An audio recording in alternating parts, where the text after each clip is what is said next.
Good morning, everyone. My name is Cedric de Peut. I will be your panel leader today. We are now in panel 5.2. We will discuss about the role of municipalities as pathmaker for sustainability. Let's first introduce myself. I work in Belgium for the Association of Flemish Cities and Municipalities, and I work on climate and energy.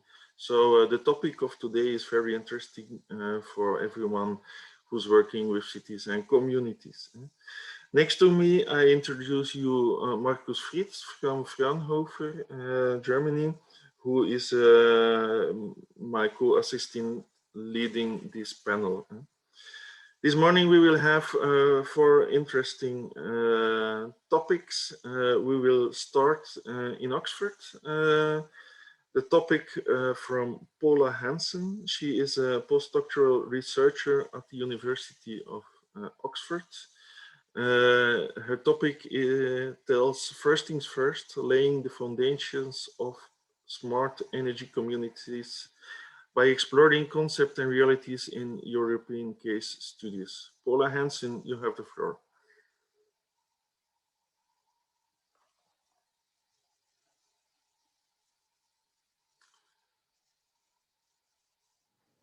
Hi everybody, my name is Paula and I am presenting a paper that I wrote together with my colleagues Jake Barnes and Sarah Darby. We are based at the Environmental Change Institute at the University of Oxford, and we are currently working on a Horizon 2020 project called Newcomers. And this paper explores the concept of smart energy communities. So the starting point for this paper was the observation that the term or concept of smart has become ubiquitous in the realm of energy systems research, but it's not always clear what it means. And it's also starting to appear more and more in the context of energy communities. And we use a very broad definition of energy communities here. And we understand energy communities to typically be characterized by participatory processes, collective outcomes, environmental and social, as opposed to more financial motivations, involvement of citizens, and the associations of different actors working together. And we were interested in the interface of these two phenomena. So we asked what smart means in the context of energy communities.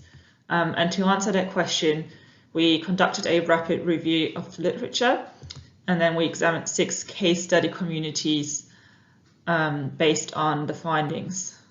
And so this exercise was very much exploratory, with the idea being to get a better understanding of the lay of the land. So I'm going to talk very briefly about the rapid review and the results of that, and then I'll talk about the case study application, and then finish by outlining some of the overarching findings. So just to start with, just in case you haven't come across rapid reviews before, rapid reviews are basically very shorter and quicker versions of systematic reviews. And they're generally understood as knowledge syntheses or evidence summaries that are conducted in a shorter time frame, and are meant to serve as, for example, as a scoping mechanism for deciding when a full review may be needed. And they usually employ streamlined or modified methods to speed up the process. And yeah, we conducted one with the question of how researchers have defined and used the term smart in the context of energy communities. So I'm not going to talk about this in any more detail because I've got a lot more stuff to get through, but I've put the search string that we've used there. And our first kind of restricting criterion was to use only Scopus as a database. And the initial search yielded 726 results, and we narrowed that down to 30. So yeah, so that's the set of papers that we then worked with. So just to run you through some of the main findings, I think an important finding is that there is no common definition of smartness. There are a lot of different interpretations and a lot of different terms. Most commonly, they were used as compound terms. So smart grid, I think, was the most common one. Smart microgrid, smart consumer, etc. And there also seemed to be like a nested hierarchy in the way terms were used. So, for example, smart microgrids are smaller, at a smaller scale than smart districts, perhaps, and then smart cities. Smartness was also generally not the core kind of focus of papers, but part of a more general framing. And definitions, where they were given, were usually very implicit, and most commonly they refer to the use of information communication technology. And also implicitly, we found that ICT was what was usually meant was digital ICT. So people weren't talking about using a telephone, but they're talking about digital ICT applications. The review also indicated that there may be differing degrees of sophistication. So this was indicated, for example, by the term intelligent, where some authors seem to use that as synonymous with smart, and others seem to differentiate between the two, with intelligent meaning automated, using artificial intelligence or machine learning. We also found that there is a social component a social dimension to smartness. For example, the way technology is used obviously is based on what humans do, and whether a system works overall may also depend not just on technology but also on humans. In terms of community, we found 4 main kind of mobilizations of community that were used, and those were of place, scale, interest, or as an actor, where scale means the scale of infrastructure, and actor meaning that the technology seemed to give communities more agency to become a more powerful actor in the energy system, basically.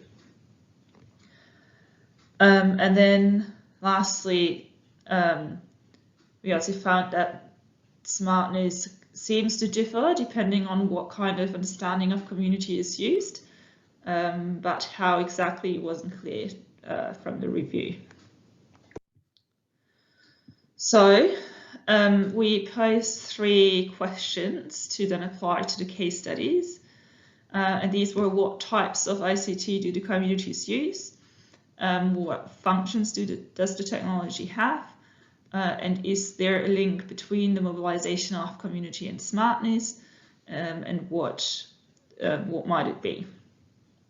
So I've listed the case studies here. I can't explain all of them, but there are 6 cases based in 5 different countries, and they vary a lot in terms of their motivations and ways of operating.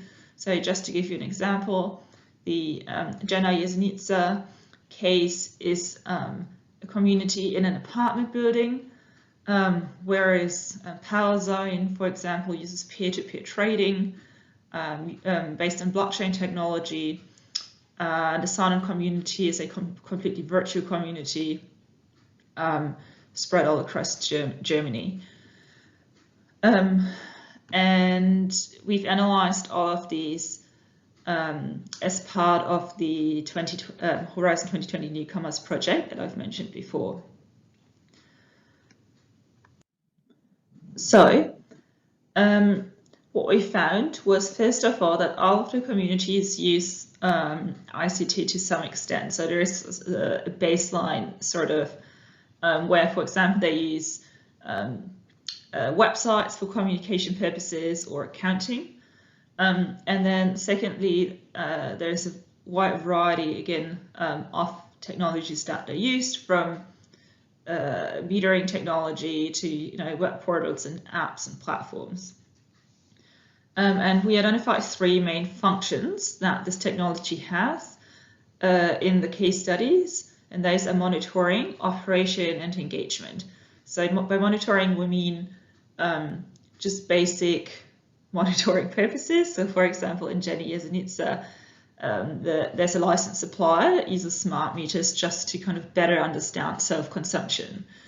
And that's different from how, for example, SON uses a social algorithm to kind of to do what they set out to do, which is to equitably allocate and distribute renewable energy within an apartment building, taking into consideration the socioeconomic background of its residents. So it really is about the core functionality of this community. And then engagement is about engaging consumers or engaging community members, for example, through consumer access devices showing real-time generation and consumption within the community. Right, so I'm going to highlight some of our main takeaways from the exercise. First of all, smart and community are both extremely ambiguous terms, which was a bit of a challenge. Generally, there is a lot of vagueness around how smart the term is used. However, it is most commonly associated with the use of digital ICT. Again, there's a lack of specificity in how it is talked about and described. So, for example, what's the difference between smart tech and other tech? What's the difference between smart and intelligent? That's not made explicit. And digital ICT is everywhere. It's often it's become so embedded in our practices that it's not considered smart anymore, such as using software to calculate bills or websites for communication. So that means that smart is relative. It depends on what you're already using or used to. Then there is a wide variety of technologies that are used for a wide variety for different reasons. For example, monitoring, operation, and engagement. These technologies also may vary by degree of sophistication, and we might think about that in terms of type. So there are analog devices on one end of the spectrum, and then machine learning applications at the other.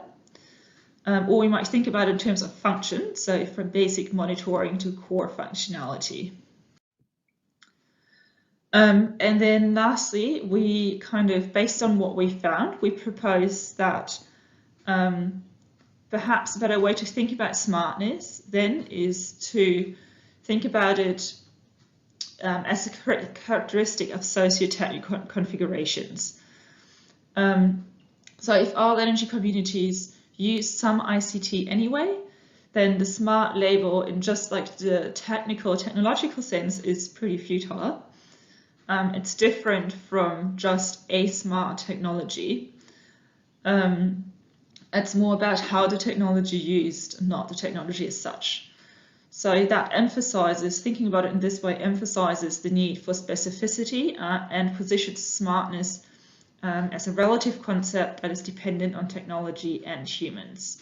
So smart is more similar in that sense to innovative. And it's influenced by the type and function of technology, as well as the chosen mobilization of community.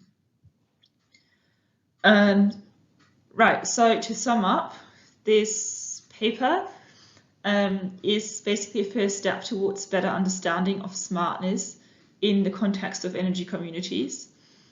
The review was somewhat complicated by the ambiguity of the terms. So an obvious suggestion would be to perhaps conduct a more comprehensive systematic review in the future. And we see a couple of possible areas of future research, including how different mobilizations of community influence smartness. For example, if there might be a link between how sophisticated the technology is and the kind of actors that are involved in the community, as well as an in-depth analysis of the specific types and functions that are used. One question that we think may be interesting to consider in the future is whether or not some communities are actually smarter than others. Thank you.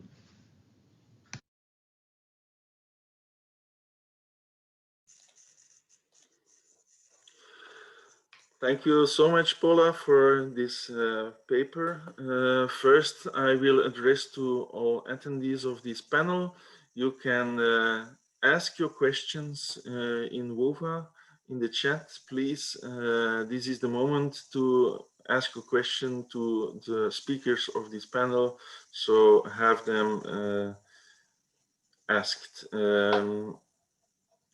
So I think, Paula, there's a first question for you. Is it worth trying to define smart, or perhaps provide a hierarchy map of smart can mean, so that people can identify vague uses more easily? Yes to the second part of the question. So I think one of our kind of takeaways is that it's not easy to define smart as just one particular thing or one as a concrete concept, but I think it is possible to identify different categories or different types, perhaps, and that I think would be very useful. Yeah, okay. So we haven't, the paper doesn't come up with like a finished framework or hierarchy or map, whatever you want to call it, but I do think that that would be a useful next step. Okay, thank you. I also have a question from myself to you. Can smartness accelerate the pathway to a climate neutral city? And what, in your opinion, Paula, is needed for cities to come to real action?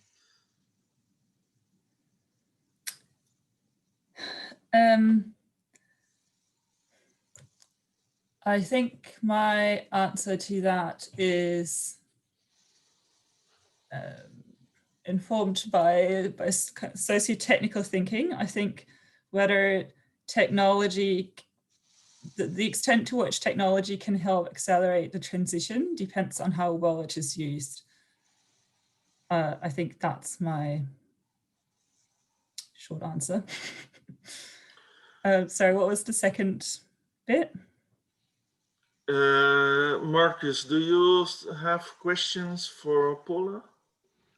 No further questions from the chat, but maybe you can say a little bit more, because I think this is an interesting part.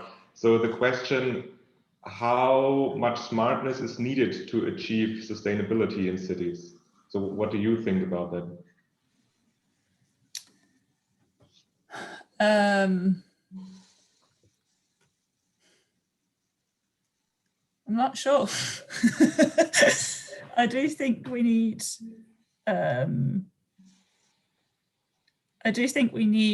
digital ICT.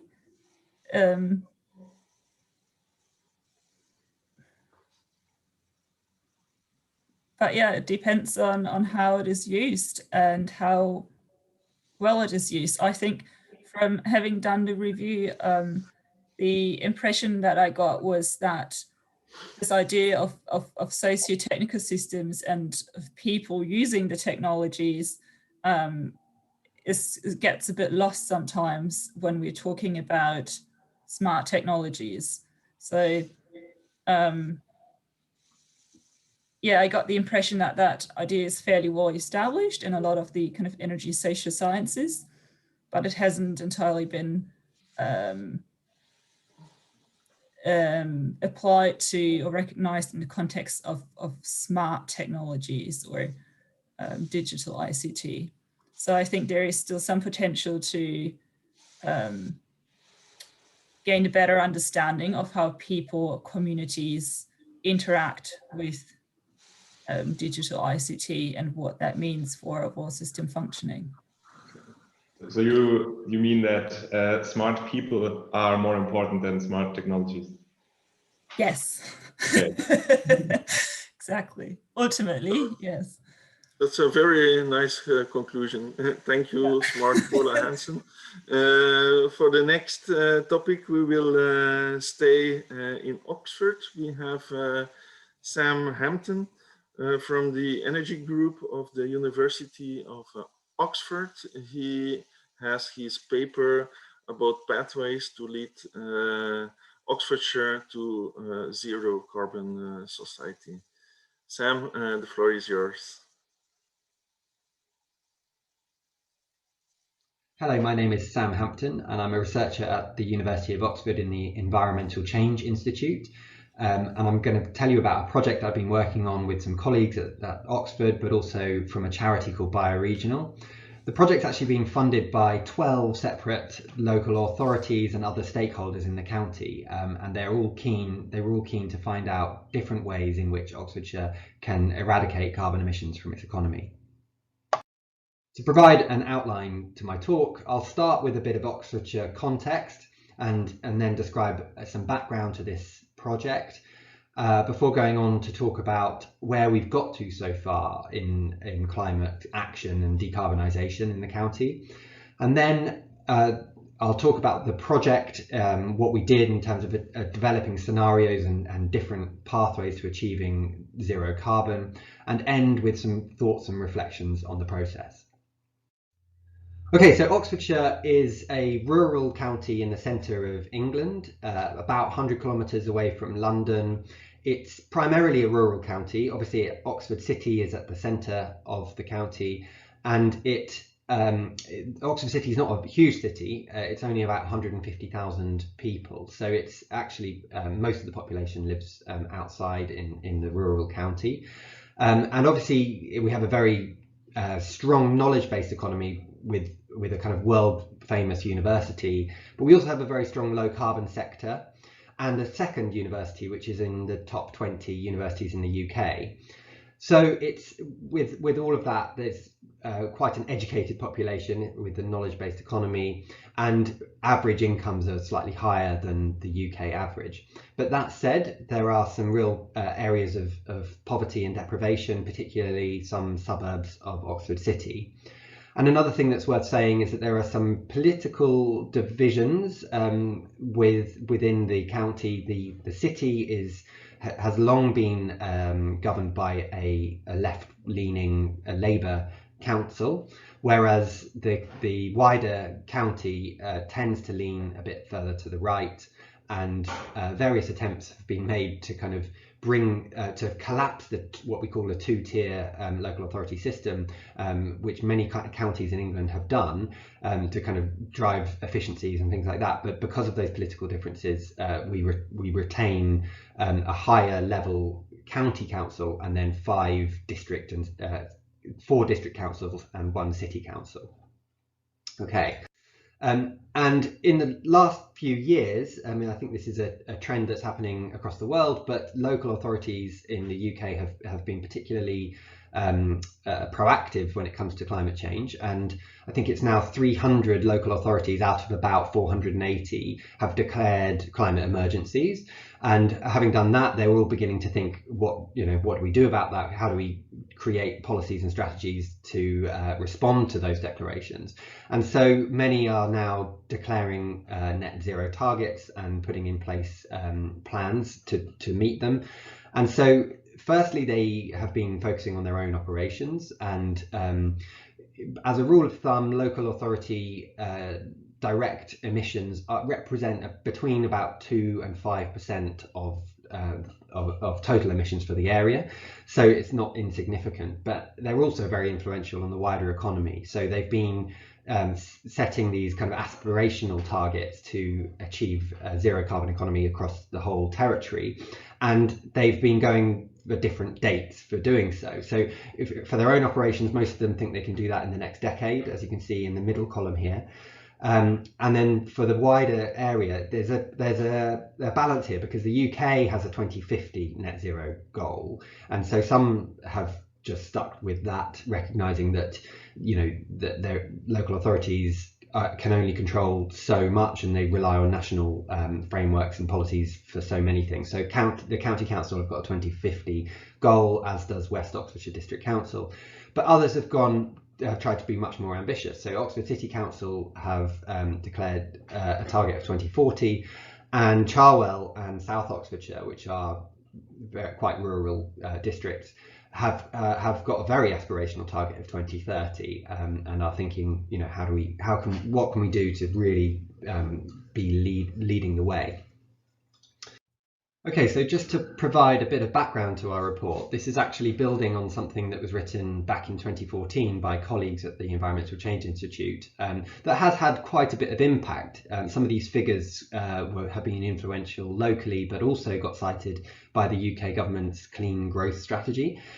So this idea that the low carbon sector at the time represented 7% of the local economy, employed nearly 9,000 people, and had significant growth potential. And there was a bit of limited scenario modelling included in that report, based on the idea that in different A, B and C scenarios, you would see more ambitious climate action correlated with growth ambitions. And when I talk about growth here, I'm saying that there are some quite ambitious and advanced plans for significant housing development in the county. There's been a target of 100,000 new homes, and that's based on a baseline of about 250. So quite significant housing growth it was forecast at that time, and actually we're seeing that come to fruition now. Okay, so moving on to progress that we've made since, over the last 10 years, we used different baselines depending on what we could find data for. But over the last 10 years in Oxfordshire, we've seen a 27% emissions reduction. And that actually means the county is on track to achieve a 50% reduction target that the local authorities set for themselves by 2030. And that's based on a 2008 baseline. One of the success stories has been local solar generation, which represents 3% of the national solar fleet, which is more than the share of the population. So the population of Oxfordshire is about 1% of the UK total. So we're doing quite well with solar, but other issues have made other areas of the economy have made slower progress. So transport emissions remain very high, and heat decarbonisation is really not going very well. There are only really a handful of heat pump installations or biomass installations, and most of the county's homes still rely on gas, about 80%. And those in the rural areas off gas grid will rely on heating oil, or in some cases direct electric heating. So yeah, most of this reduction has been driven by the decarbonisation of the national electricity grid, but also some energy efficiency measures to do with appliances and that kind of thing. And here's a graph that really shows some of that. So this idea of decoupling emissions from GDP has got a lot of attention in recent years, and this really shows that we've done that in the UK and in Oxfordshire. So Oxfordshire's GDP, as you can see with the green lines, has gone slightly faster than the UK. And pretty good growth we've seen since the financial recession, and population so far has been about in line with the UK population growth, 5%, but that is going to accelerate as these new houses are built. And as you can see, emissions have been going down, as I say, mainly driven by decarbonisation of electricity and energy efficiency measures.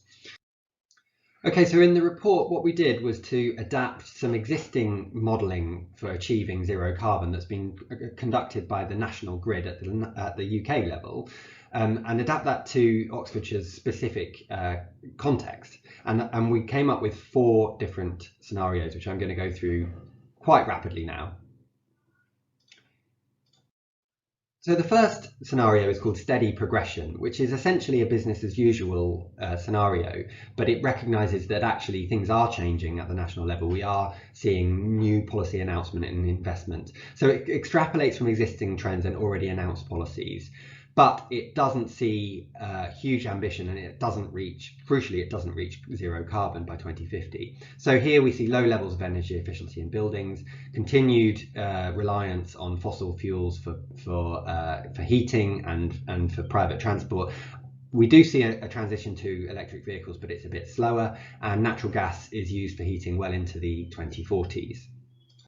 Our second one is called societal transformation, and here we see a real change in individual behaviour change and attitudes, and consumers making environmentally conscious decisions.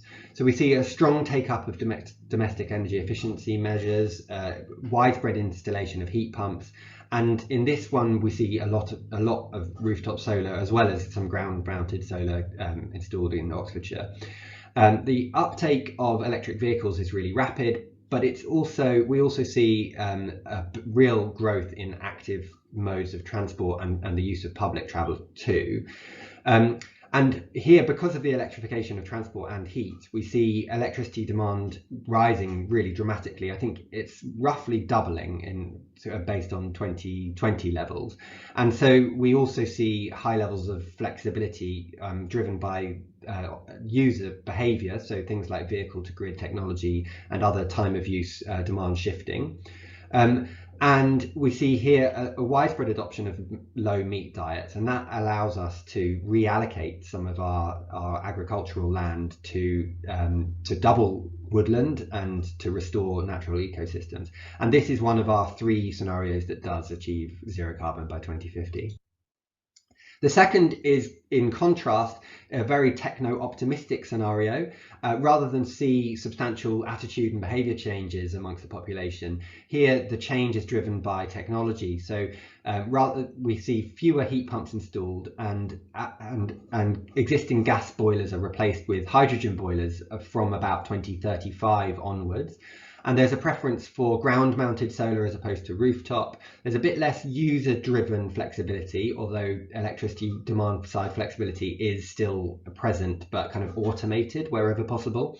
And here we see a reliance on private vehicles, so lots of EVs adopted.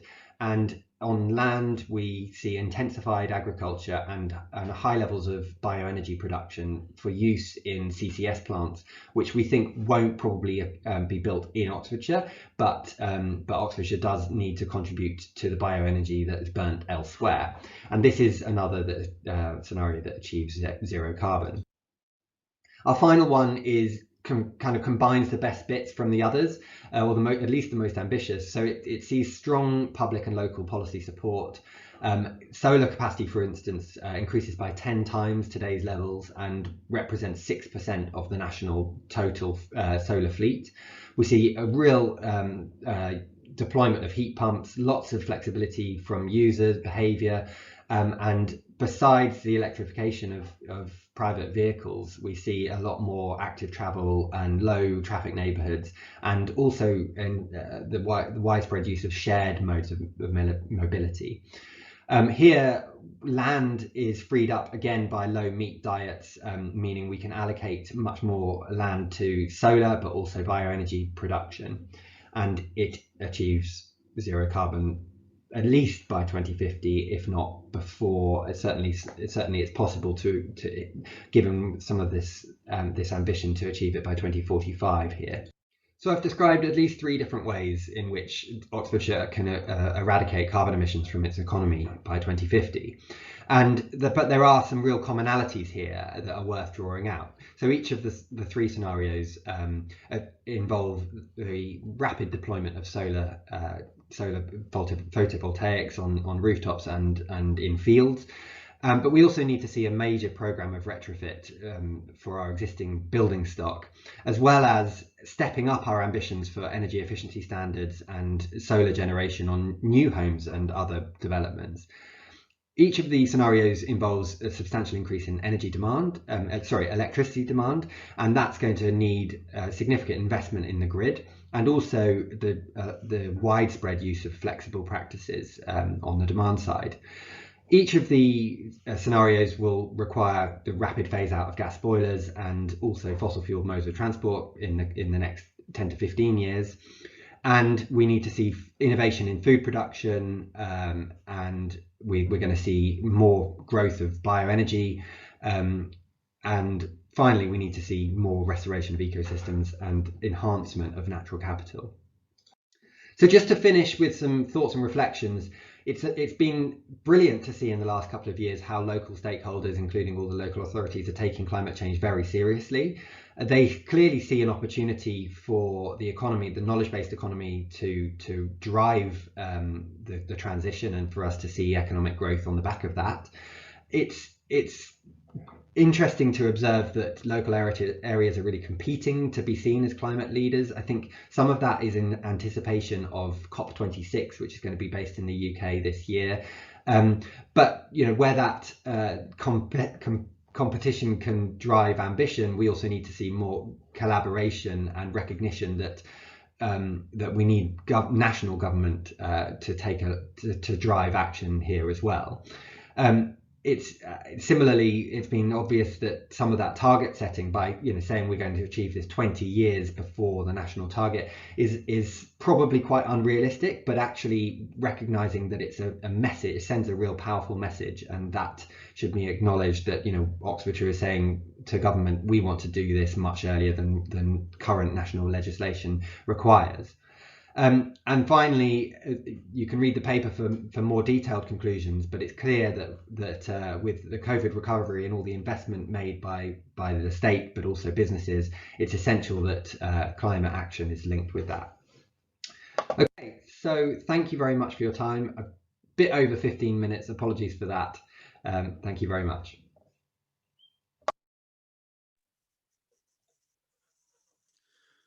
Thank you so much, Sam. I think this paper is very interesting because it's leading the goals for a whole region, not only the city, but the whole region. And I think there are some advantages to have the whole region in scope. The rural regions, you have more opportunities for wind, for biomass, and so on. And in the city, you have more opportunities for solar energy, for flexibility, for shared electric cars, and so on. Do you use this whole region as an advantage, Sam?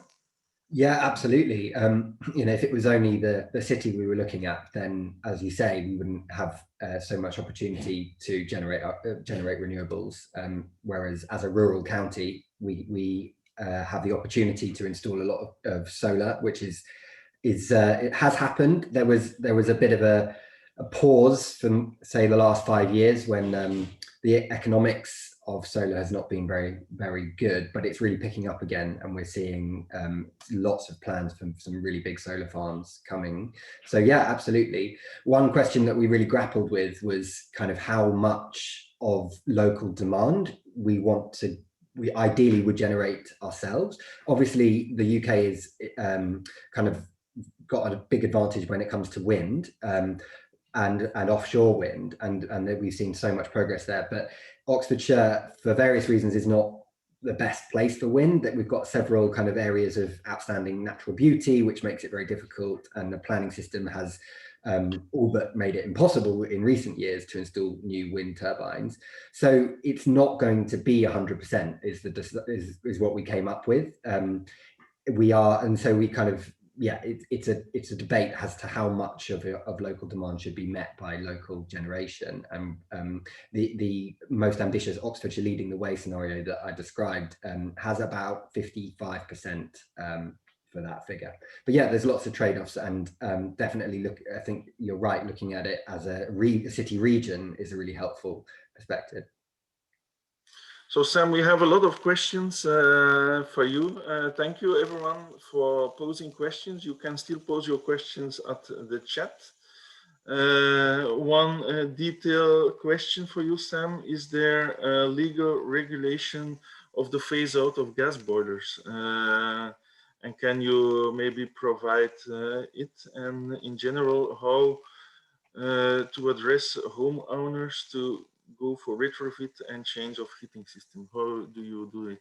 So yeah, so there is a regulation for new build homes in the UK. From 2025, you won't be able to install a new gas boiler, which is too late. But anyway, and I don't know the situation. I think they haven't yet announced what the date will be when you can't replace a gas boiler in an existing property with another one. I think it's a bit later, 2030 or a bit further out.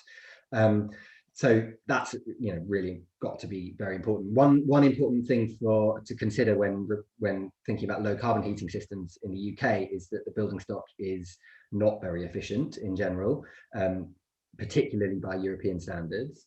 So there are many properties in the UK that would not be appropriate for a heat pump just to be installed as is, without some substantial building and fabric energy efficiency measures. So a really big challenge in the UK for decarbonising heat. Mm-hmm.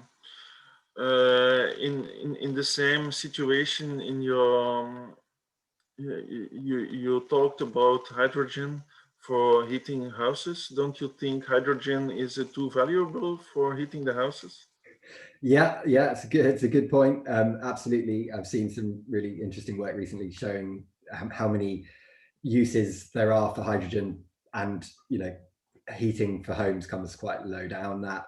No, we don't think it's an optimal solution. That scenario is useful as a counterpoint almost to kind of illustrate the importance of the other solutions, and I think it's important the fact that it comes in so late, kind of from only small amounts of hydrogen from 2035, because it's, as you say, it's not very, as you're implying, it's not very efficient, but also green and blue hydrogen, the kind of technologies are not scaled up at the moment. So lots of problems with hydrogen, and we put that in as a kind of good counterfactual for what else needs to happen, I think. I see here a very short but very interesting question. How important is local support in achieving national decarbonization targets? In my opinion, I think cities and communities almost provide in achieving the national goals. So cities and communities should be paid by national government for their work. But what's your opinion there?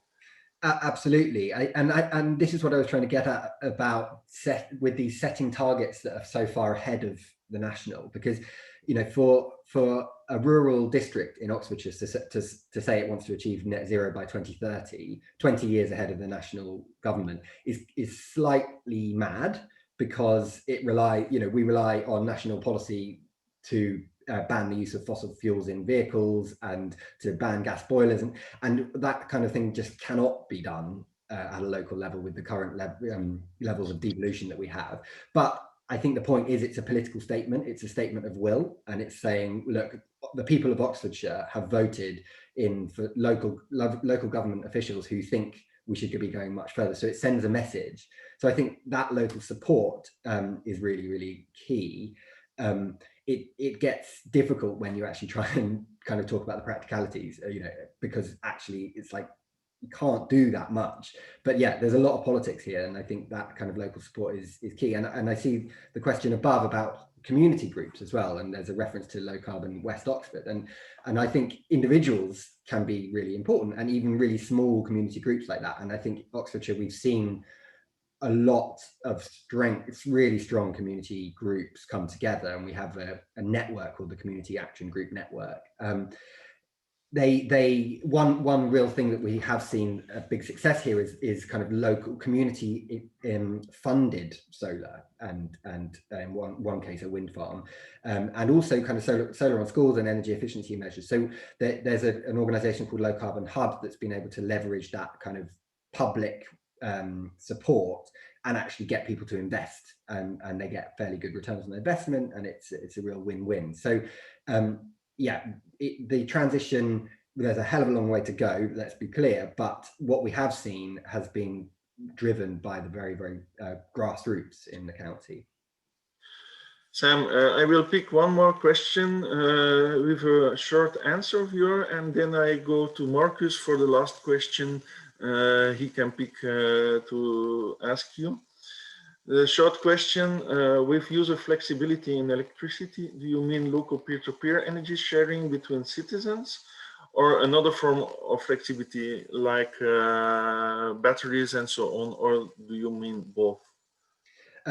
Primarily, we're talking about time shifting and battery storage, vehicle to grid technologies, and also just smart charging and smart fridges and all of those kinds of things that Paula knows about.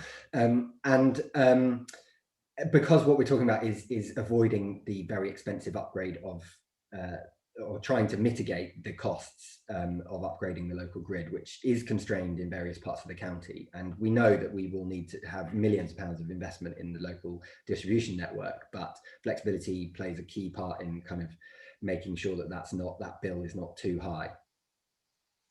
Okay, thank you. Marcus, can you pick one last question for Sam? Yeah, for sure. There are some other questions in the Q&A session, so maybe Sam, you can have a look at it and then you can answer it there.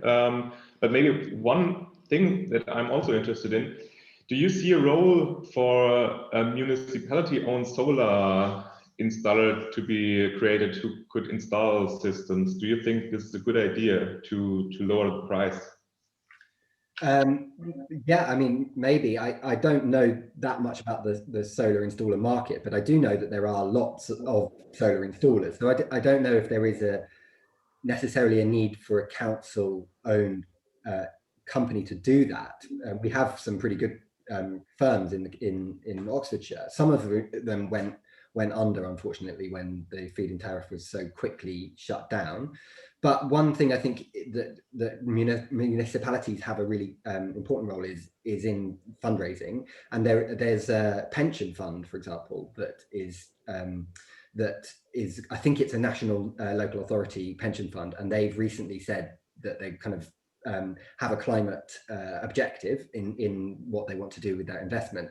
And so in our report, we actually kind of make a kind of high-level recommendation that some of this money that's generated with that pension fund could be allocated to reinvesting locally. So there's so at the moment it goes anywhere and overseas and etc. So there's a kind of opportunity there. So we do cover that a little bit. Okay, thank you so much, Sam. Thank you for your contribution. Unfortunately, we have to leave the UK, we have to leave Oxford, and we go right ahead to Italy, where we will meet Alessandro Sciullo. He is a researcher at the University of Turin, and he made a case study on Italy concerning country readiness for energy communities development. Alessandro, the floor is yours.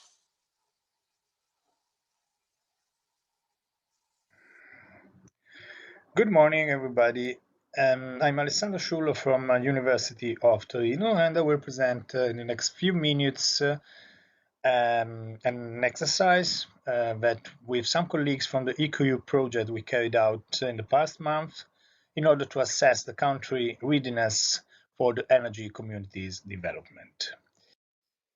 So with the outline, I will present in a very few seconds the EQU projects, and then we move to the ambition, objectives, activities, and main results of these assessment exercises. So what about EQU? EQU is a coordination support action funded by the Horizon 2020 program, and it started in 2020 and will last until 2023.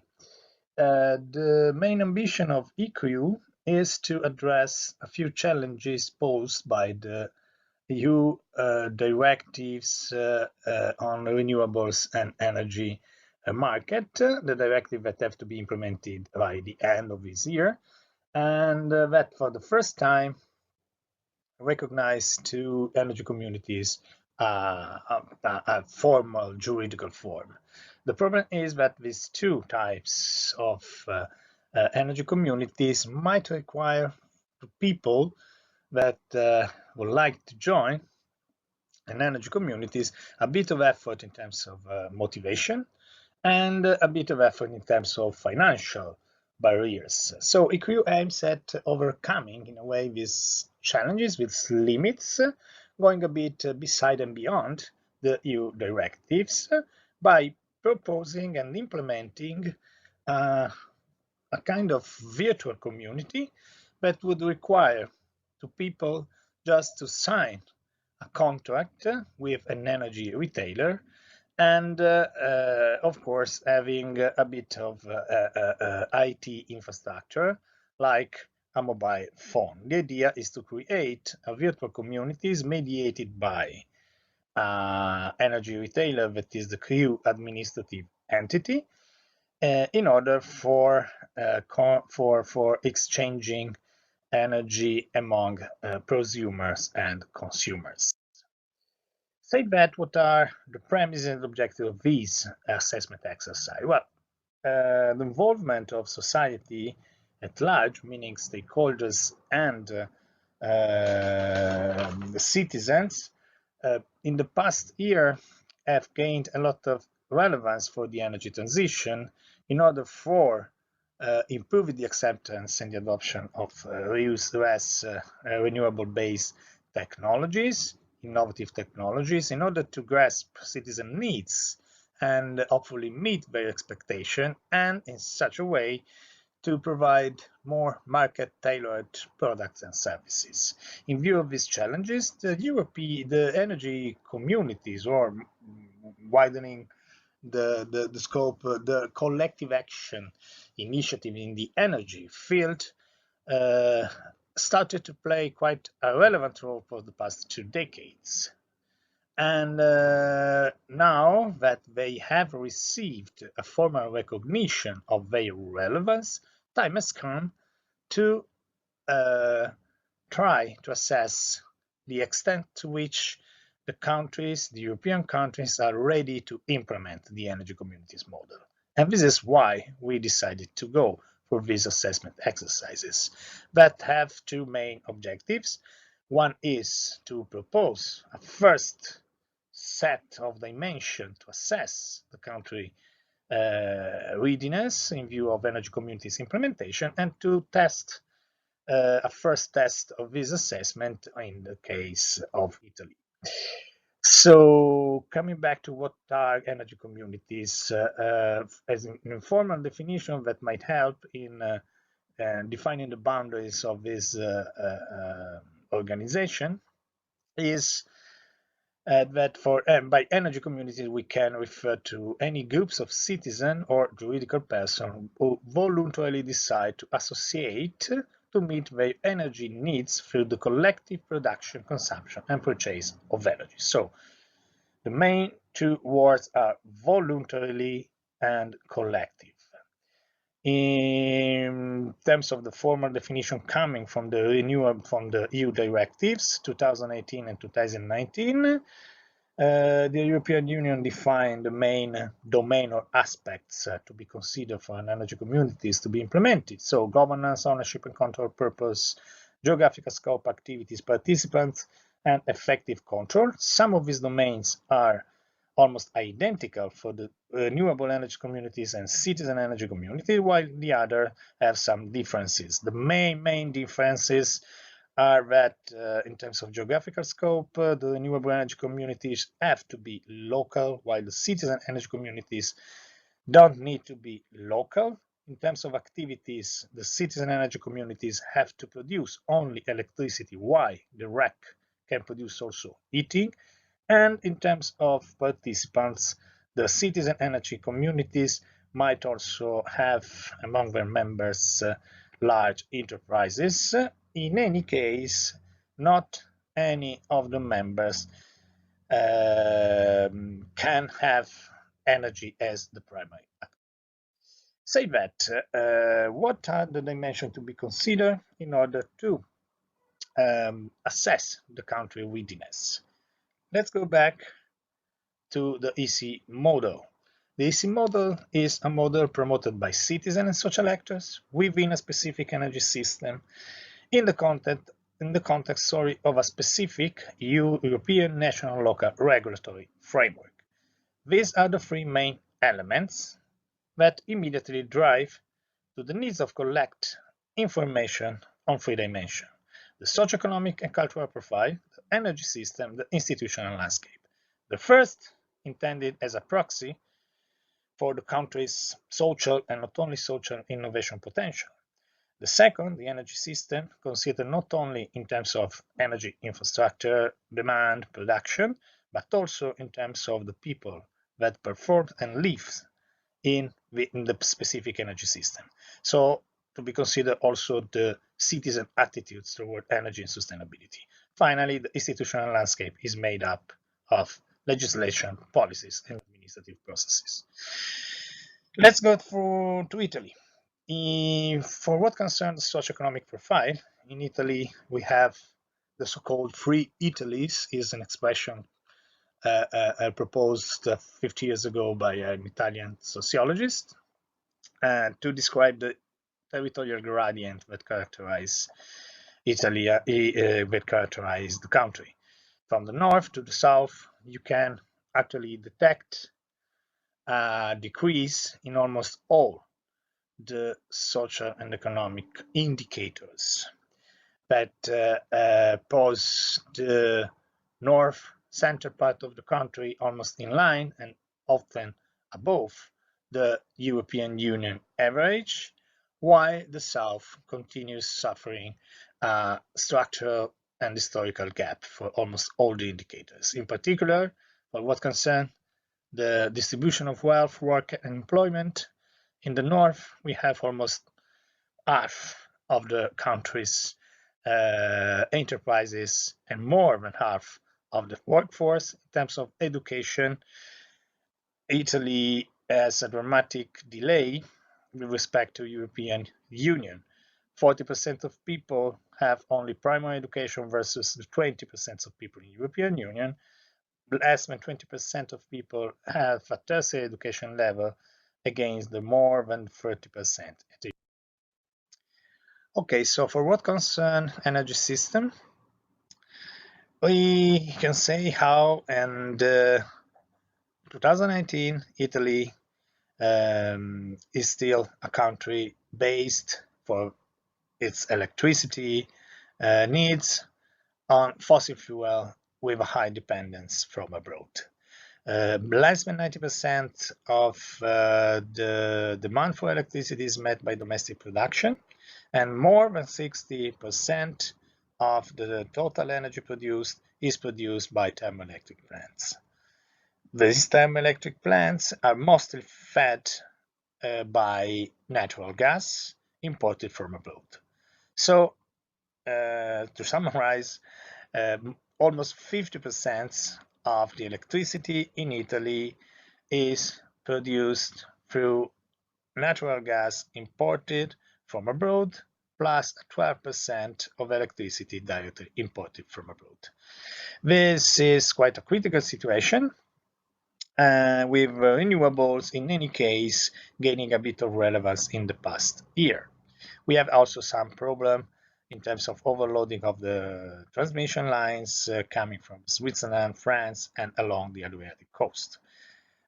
More, let's say, positive is the landscape. If we look at past experience of society involvement in cooperative energy communities and collective action initiatives in general in the energy field. We have quite a long history in the northeastern part of the country, and we had a second wave of energy communities in the first decade of the 21st century, driven by the feed-in tariffs. At the moment, we can count on more than 100 organization and initiative that in some way can be referred to the energy communities model. So as for the institutional landscape, that is legislation plus policies and administrative issue, Italy is quite surprisingly at the forefront for the EU directive transposition. We already have a transitory regulation from the 2020 for the renewables directive. We have some regions with specific discipline on the subject, and we have put a scheme for the transposition of the energy market directive within the draft law of the European delegation for the years 2019-2020. We have specific loans and regulation and guarantee schemes that merge PV incentive with tax credit for energy efficiency in buildings. We have the National Research Institute on Energy funding 9 pilot projects.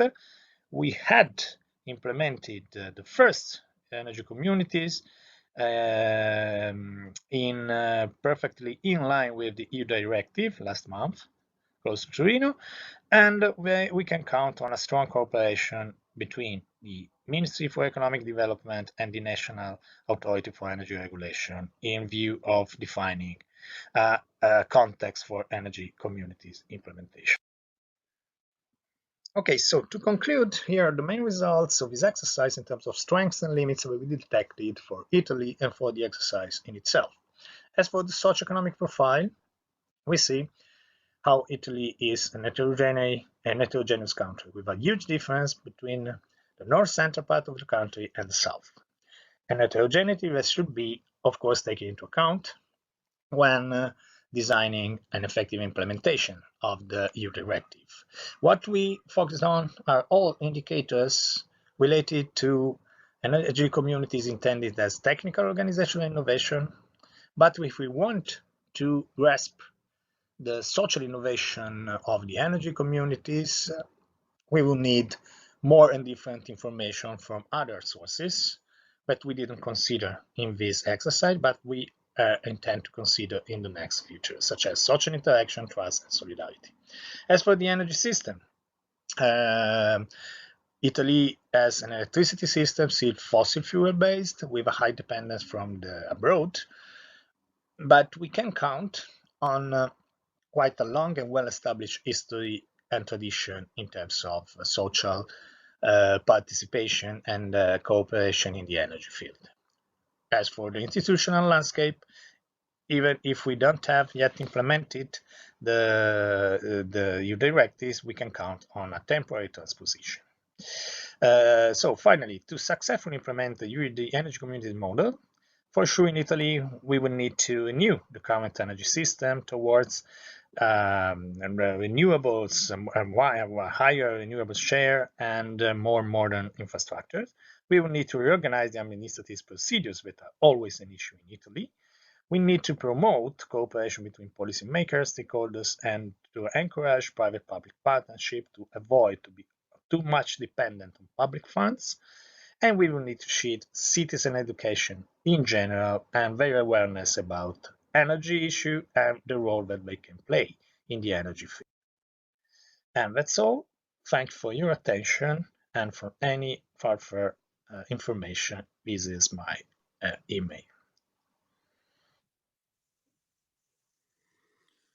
Thank you so much, Alessandro, for your topic. I don't have seen questions in the chat, so I will repeat. If you have questions for the speakers, please place them in the chat on Wova, because this is the moment the speakers are live at the session. So ask your questions. By myself, I have two little questions, Alessandro. You spoke about voluntarily. Voluntarily. Do you think it is possible to achieve a zero carbon society only on voluntarily, or do you think legislation will come abroad, and when? Well, thanks for asking. The voluntarity that I mentioned in the presentation was just referred to the energy communities initiative. I mean, to be an energy communities, the participation, the decision of getting in or getting out from the community has to be left totally free and in charge of people to be decided. This is just so constrained to the domain of the energy communities, as they are also implementing and foreseen by the EU directives. Widening the topic to the energy transition and to the zero carbon energy system. Well, of course, it would be great if we would be able just voluntarily, jointly to go towards this ambitious target. But of course, I mean, given the state of the art, given the sensitivity of people towards sustainability and energy issues, given the motivation of people to be engaged in changing their behavior, we cannot count on the simple willingness of people of doing something different. We need more than regulation. We will need right policies to steer people in changing their behavior, more, let's say, nudge inspired. Thank you. Next question. Thank you for the talk. It's very interesting. So it's a compliment. So is it possible for you to set the institutional framework so that less advantaged regions would also benefit from the others? Okay, now I'm reading now. Sorry. It's possible to set the institutional framework so that less advantaged regions could also benefit. But this is yeah, this could be the challenge. But so the idea is, if I well understood the questions, I can see a point in the fact that, so if we want to be inspired by a cohesion approach to the implementation of the energy communities and energy policy, for sure, in the transposition of the EU directive at the national and regional level, we should take into account the difference, territorial difference within a country. So I don't know if it's a good idea to, if this is the question, to adapt the policy for eceee implementation in order to help more some disadvantaged regions instead of having equal distribution of resources in the whole country.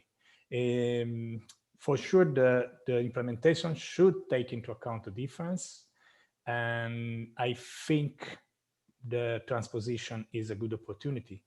But I don't know, honestly, what kind of policies to be implemented in order for the disadvantaged regions to be benefited more than the others. I mean, I don't know how this territorial gap is something to be discussed.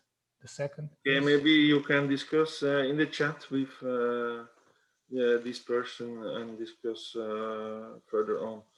Alessandro, what do you see as the main challenges of assessing more countries using this framework? Not any major challenge.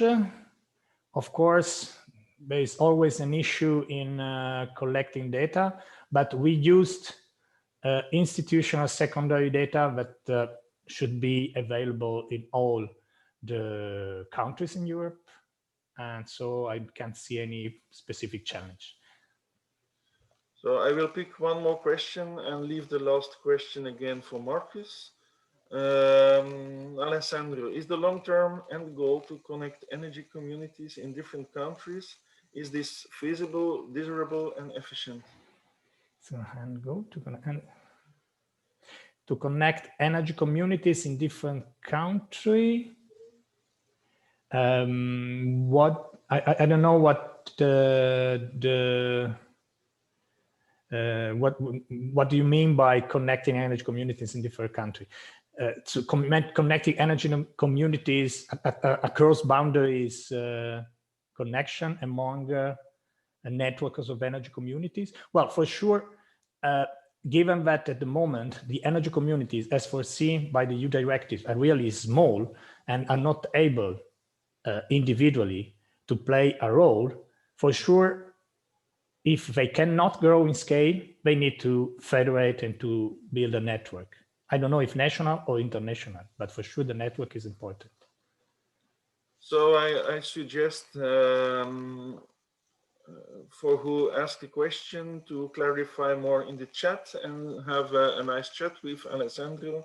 And now I ask Marcus, is there one last question you could pose to Alessandro? There are some questions, but I think we have to move to the next speaker to stay in time. So I would ask you, Alessandro, just please go into the chat and yeah, maybe ask the questions there. Okay. So thank you so much, Alessandro. Thank you, Marcus. And now we go to Germany to your colleague, Sven Alzheimer, who is also researcher at the Fraunhofer Institute. He wrote a paper, how German municipalities as pathmakers for a sustainable future are they leaders or followers. And Sven, are they leaders or followers? They are both. But yeah, as you will see in the presentation, they also act as leaders in the in German climate action. So you have the floor.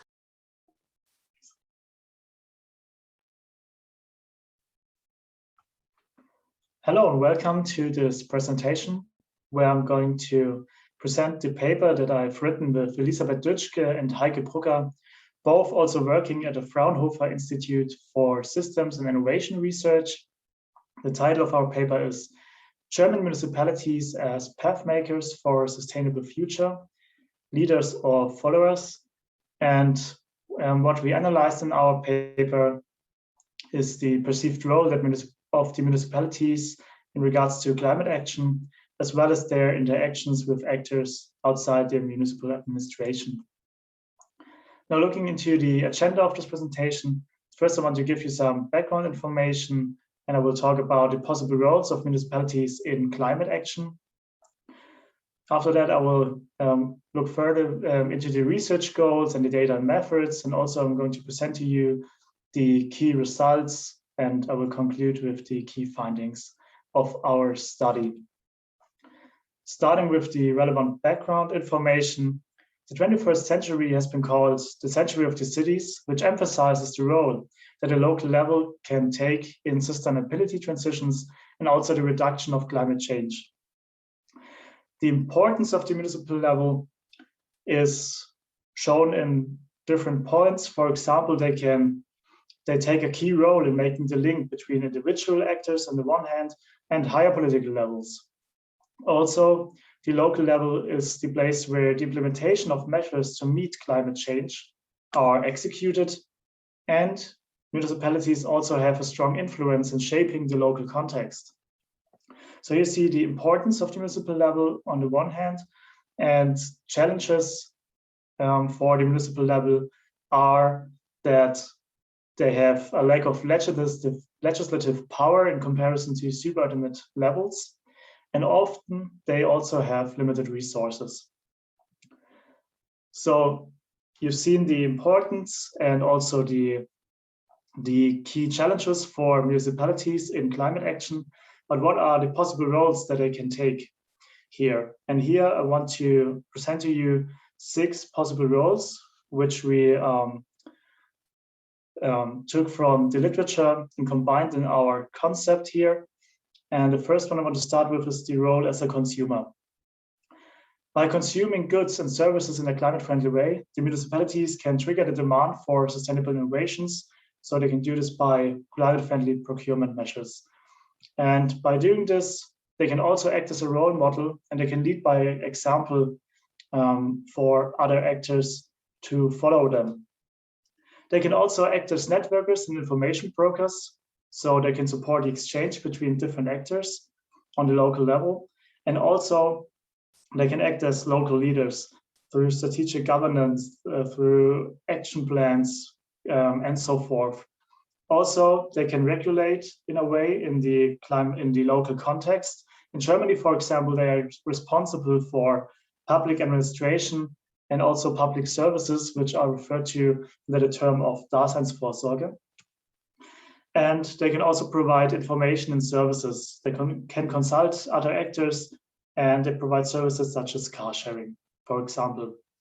Now, looking further into the research goals of our study, here we had 2 main goals. First being that we wanted to analyze the roles of municipalities in climate action.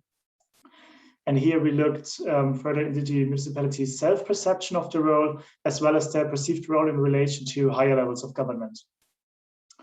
Second research aim was that we wanted to analyze the interactions with actors outside the municipal administration. The databases for our study were in-depth interviews and a municipal survey. Starting with the interviews, they were semi-structured based on an interview guideline, and we wanted to include information-rich cases, so mainly municipalities with high levels of engagement in the field of climate action. We had 17 participants, 13 of them being representatives from cities, 4 others were other experts on municipal climate action. We contrasted our interviews with the results of a municipal survey on municipal climate action. Here, our addressees were German municipalities with 5,000 to 500,000 inhabitants. And we had a response rate of 31%. So we had 554 participants in total. As you can have seen in the last slide, we used the mixed methods approach. So we combined qualitative data, being the interviews, with quantitative data, the survey. And for the analysis of the qualitative data, for the analysis of the interviews, we applied content analysis to the interview transcripts. And in the table down below, you see the codes that we applied. And the main codes, they resemble the key research goals of our study. For the quantitative data, we mainly use descriptive statistics. And we also connected the questionnaire with structural data to do some bivariate statistics, correlation analysis, mainly with the number of inhabitants.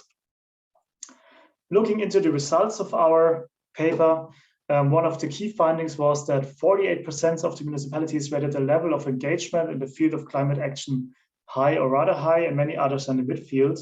So only few show limited engagement here. So the municipal climate action is actually of high importance to the municipalities, and they are quite active here. But what we want to focus on is not their engagement, but more their perceived roles. And here, our findings are that the most dominant role of the municipalities is being a role model. We can see this by looking into the survey results presented in the figure here on the right-hand side. Here you see the perceived realization of municipal roles in climate action. The white colors resemble a strong realization, and the more brown and more green colors are little realization. And the role model is in the top because here many of them perceive it to be strongly realized, while others show more or feature more mixed results. For example, if we look into the role as a consumer, many only think that it's partly realized in their municipality. And when we combine our survey findings with our interview findings, we see that it is that this can be connected to some positives and negatives connected to this role. On the one hand side, it's seen as a simple and direct measure, and the municipalities think that they can lead by example by applying a consumer role. On the other hand side, we have high costs for climate-friendly procurement measures, and also the municipalities say that they lack the personal capacities. Regarding the role as a networker, many strongly realized this role, others little. So here is a dichotomy in the survey results. This can be partly attributed to larger municipalities embracing this role more than smaller ones. When we look into the regulator and the local leader role, these are somehow interconnected. So some municipalities consider the means of binding regulations to be very important instruments, and they highlighted this also in the interviews. Others, on the other hand, favor to lead by example instead, or by offering financial incentives, or by acting as a local leader. So when we look at the roles overall, we see that while in acting one role, the municipality is often also exercising another one simultaneously, so they are all somehow interconnected in some ways. When we look into the roles in relation to higher levels of government, we see that the majority of the municipalities claim to be able to make a significant independent contribution to climate action. And they also further stated that they should act as a leader in regards to climate action, since higher levels are not committed enough. But the results also show that many also think that more committed action by higher level actors is needed for activities to be feasible. So on the one hand side, they say they can have significant independent contribution. On the other hand, more committed action by higher level actors is needed. And why is that so? The higher levels of government, as our interview results show, have a central role in municipal climate action. They provide funding, and also they provide a regulatory framework, which is highlighted as very important in the interviews. The municipalities also partly orient themselves towards international or national targets, and the higher level goals are also referred to in order to legitimize their own action.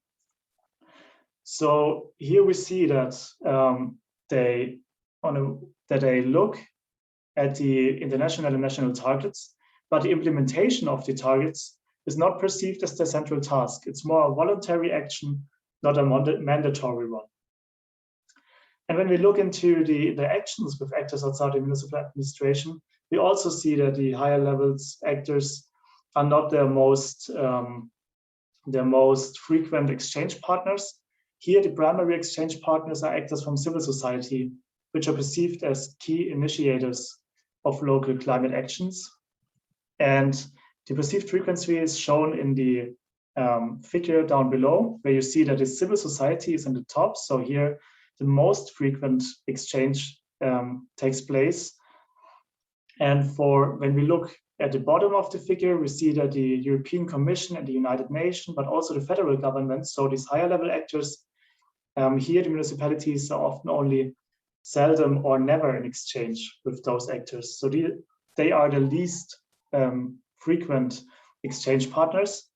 And here we have to say that when we look into the interview results, we see that this exchange sometimes happens indirectly by participating in climate protection networks, for example. So these take a very important role here. And also the institutionalized interaction, for example, with the federal government within funding programs is mentioned here. When we look at the local economy, we see that a lot of municipalities highlighted that it's important to get in contact with the local companies, because the municipalities themselves have limited influence on the climate action measures in the commercial sector. However, persuading the companies to engage in climate action is viewed as difficult. So when we now coming to the conclusion, when we look at the results of our study, they show that the municipalities, they combine various different approaches in contributing to climate change mitigation. And also municipal administrations are in active exchange with citizens and other municipalities. So there are these actors which they are in active exchange to. In regards to higher levels of government, interactions are more limited. But here, the municipal networks come into play, which are important for their indirect exchange, which is done through these networks. And overall, we see that climate action is an important issue for German municipalities. And also municipalities tend to be able to make a significant contribution themselves to the climate action. But when we look into the levels of engagement of municipalities, here further research should also examine the impact that local framework conditions can have on their different levels of engagement in climate action. Our study could not do this or did not focus on this in detail.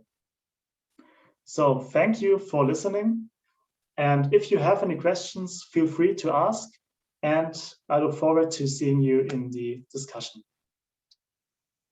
Thank you very much, Sven, for the very interesting topic you mentioned. We don't have much time, so we only pick one or two questions, and please answer briefly. First question, do you see municipalities as entrepreneurs together with citizens and local companies in local climate corporations?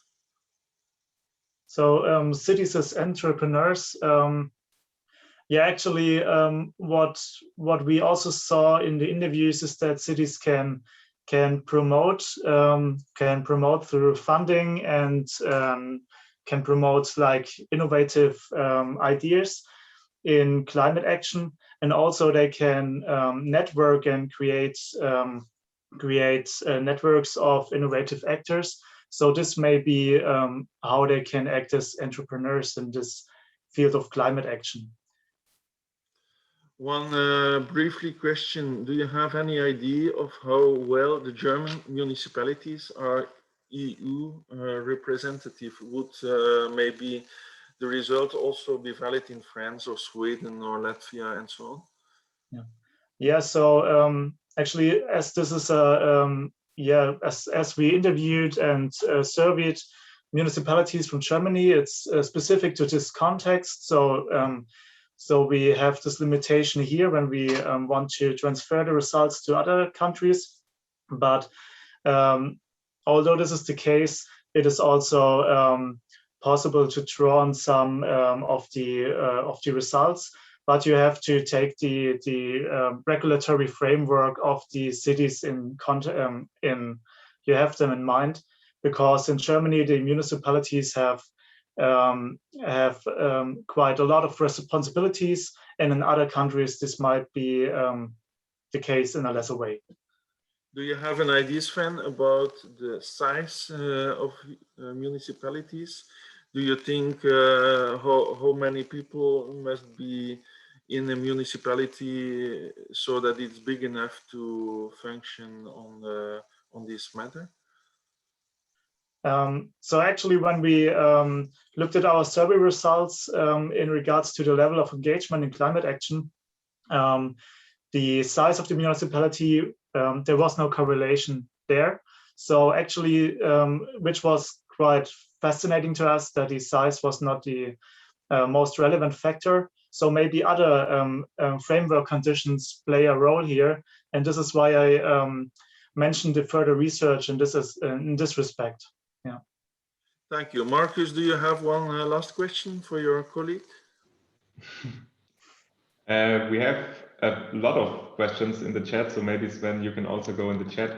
But yeah, maybe one last question, whether leader or follower, what is the most important thing that all municipalities should do to increase effectiveness as pathmakers for a sustainable future? Yeah, so we saw that that in our interviews, most of the more engaged municipalities, they combined a lot of the roles that we proposed. So we had a combination of many different aspects should be done, in my opinion, but also they should also focus on the local other actors and get an interaction here. If this is a short answer, maybe. Okay, thank you so much. As now it is 12 o'clock, I suppose we have to close this session. Thank you all the speakers for the contribution. Thank you, Marcus, for the big help. And thank you to Carol for doing this with us together. See you back in the next session of panel 5. Then with Marcus as your chairman tomorrow. So thank you so much and see you next time. I suppose the authors and the speakers will answer the questions that are still left in the chat. You can still ask questions and have a nice day. Thank you so much and see you.